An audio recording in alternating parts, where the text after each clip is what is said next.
wabarakatuh.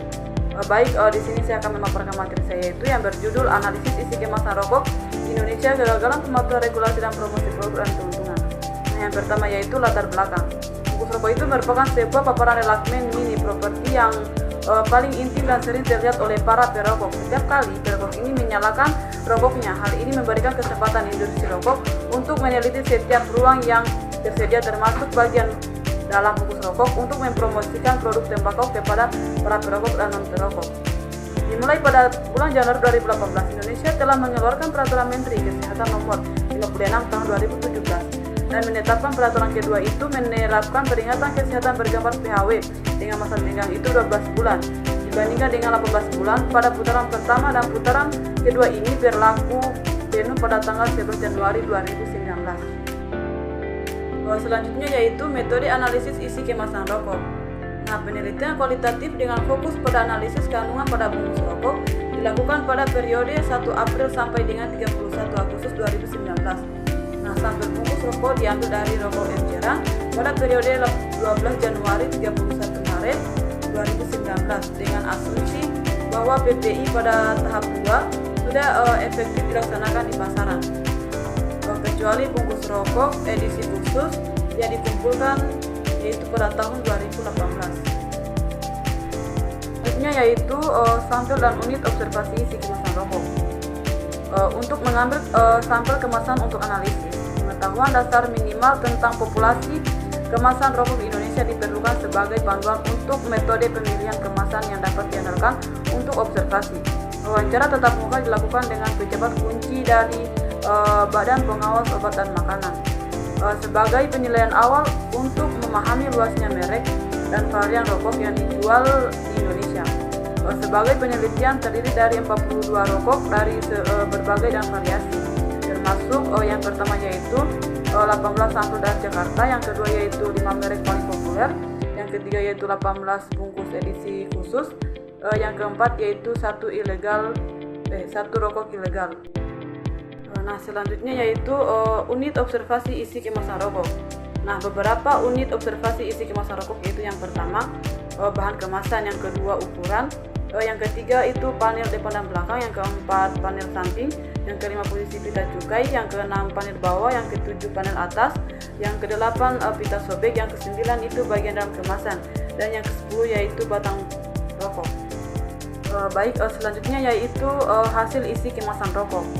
Nah, sebanyak 42 merek rokok yang dijadikan sampel terdiri atas 5 merek sigaret kretek tangan, 7 merek sigaret putih batang, 1 merek sigaret cerutu, 1 merek tidak memiliki pita cukai sehingga tergolong rokok ilegal, dan sisanya itu 28 merek merupakan sigaret kretek mesin.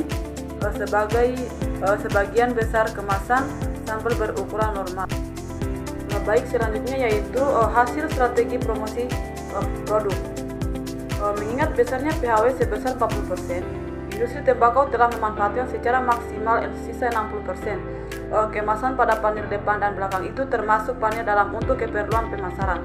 Nah, sebagian besar kemasan rokok terbuat dari bahan berkualitas hair cover yang mengilap dan memberikan efek mengilap pada kemasan. Nah, sebagian besar kemasan rokok didesain dengan grafis atau pola yang berwarna-warni dan menarik sebagai bentuk iklan dan promosi. Memanfaatkan 60% ruang pada kemasan rokok yang tidak diperlukan untuk peringatan kesehatan. Selanjutnya yaitu pita cukai dan PHW. Nah, terdapat 2 merek rokok produksi tahun 2019 yang tidak mematuhi gambar terbaru berdasarkan Peraturan Menteri Kesehatan Nomor 56 Tahun 2017 yang telah diubah. Nah, semua bungkus rokok itu mencantumkan peringatan bergambar dan teks berukuran 40% yang ditempatkan di bagian atas, depan, dan belakang bungkus rokok, termasuk pesan kesehatan yang dicetak dalam bahasa Indonesia sebagaimana yang diamanatkan oleh Peraturan Menteri Kesehatan. Nah, panel depan dan belakang PHW itu yang identik. Nah, panel belakang bagian atas peringatan kesehatan itu bergambar di semua sigaret mesin, sebagian tersumbat oleh pita cukai kecuali. Nah, pita cukai ini menutupi sebagian besar PHW pada kemasan rokok mesin, mengurangi efektivitas peringatan kesehatan. Selanjutnya yaitu celah regulasi. Industri rokok telah berhasil mengambil keuntungan dari celah regulasi tersebut, di mana 12 dan 42 merek rokok didesain dalam kemasan ukuran kecil. Bahkan peringatan kesehatan bergambar pada 2 merek rokok, diantaranya hampir 100% disegel pita cukai karena ukuran bungkus rokok terlalu kecil. Nah, hal ini mengakibatkan efek peringatan kesehatan bergambar menjadi tidak efektif.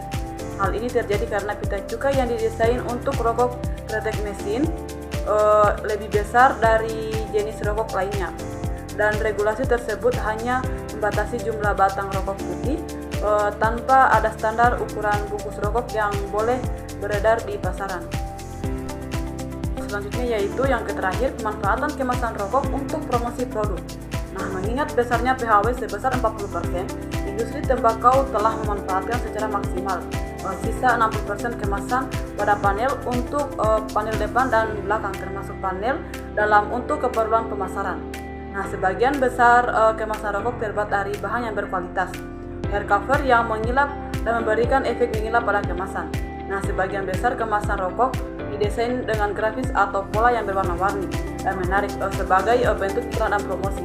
Manfaatkan 60% ruang pada kemasan rokok yang tidak diperlukan untuk peringatan kesehatan. Nah, teman ini sejalan dengan bukti dari dokumen industri tembakau bahwa perusahaan tidak dilakukan lagi menggunakan kemasan rokok sebagai komponen integral dari strategi pemasaran untuk menciptakan citra merek. Jadi kesimpulannya yaitu analisis kemasan telah memberikan umpan balik dan pelajaran yang baik bagi para pembuat kebijakan tentang bukti yang tidak terduga tentang penggunaan ruang yang cukup luas di panel luar dan dalam bungkus rokok oleh industri untuk mempromosikan produk mereka. Tidak ada sudut kecil yang dibiarkan kosong. Menjadi jelas bahwa bungkus rokok memainkan peran penting dalam promosi produk yang menjangkau konsumen daerah terpencil. Ini sering disebut pada relaxment ini yang memberikan kesan glamor karena atau maksulin bagi pengguna. Mungkin itu saja materi yang dapat saya sampaikan. Jika ada kesalahan dan kekurangan mohon dimaafkan. Wabillahi taufiq wal hidayah. Wassalamualaikum warahmatullahi wabarakatuh.